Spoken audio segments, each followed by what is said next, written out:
ನಮಸ್ಕಾರ ವೀಕ್ಷಕರೇ, ಎನ್ಕೆ ನ್ಯೂಸ್ಗೆ ತಮಗೆಲ್ಲ ಸ್ವಾಗತ. ಕರ್ನಾಟಕ ರಾಜ್ಯ ತೆರಿಗೆ ಸಲಹೆಗಾರರ ಸಂಘ ಬೆಂಗಳೂರು ಹುಬ್ಬಳ್ಳಿ ಇವರ ಸಹಯೋಗದೊಂದಿಗೆ ಬೆಳಗಾವಿ ಜಿಲ್ಲಾ ತೆರಿಗೆ ಸಲಹೆಗಾರರ ಸಂಘದವರು ದಿನಾಂಕ 28/3/2026 ಶನಿವಾರ ಹಾಗೂ 29/3/2026 ರವಿವಾರ 2 ದಿನಗಳ ಕಾಲ ಬೆಳಗಾವಿಯ ಯೂನಿಯನ್ ಜಿಮ್ಖಾನ್ ಮೈದಾನದಲ್ಲಿ ರಾಜ್ಯ ಮಟ್ಟದ ಕ್ರಿಕೆಟ್ ಪಂದ್ಯಾವಳಿ ಹೊಂಬಳ ಕಪ್ 2026 ನಡೆಸಿಕೊಟ್ಟರು.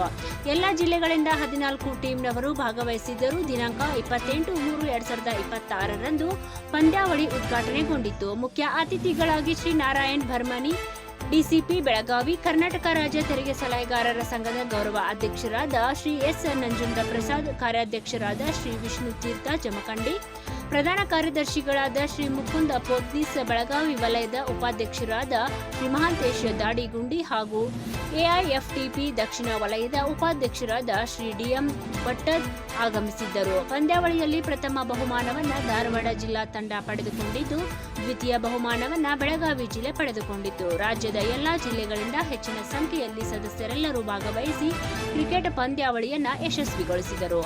ಕ್ರೀಡಾ ಕಮಿಟಿಯ ರಾಜ್ಯ ಅಧ್ಯಕ್ಷರಾದ ಪ್ರವೀಣ್ ಕುಲಕರ್ಣಿ, ಬೆಳಗಾವಿ ಜಿಲ್ಲಾ ತೆರಿಗೆ ಸಲಹೆಗಾರರ ಸಂಘದ ಅಧ್ಯಕ್ಷರಾದ ಅನಿಲ್ ಕುಂದಪ್, ಕಾರ್ಯದರ್ಶಿ ಶ್ರೀ ವಿಕ್ರಮ್ ಕೊಕ್ರಿ ಹಾಗೂ ಸಂಘದ ಎಲ್ಲ ಪದಾಧಿಕಾರಿಗಳು ಹಾಗೂ ಸದಸ್ಯರು ಭಾಗವಹಿಸಿದ್ದರು.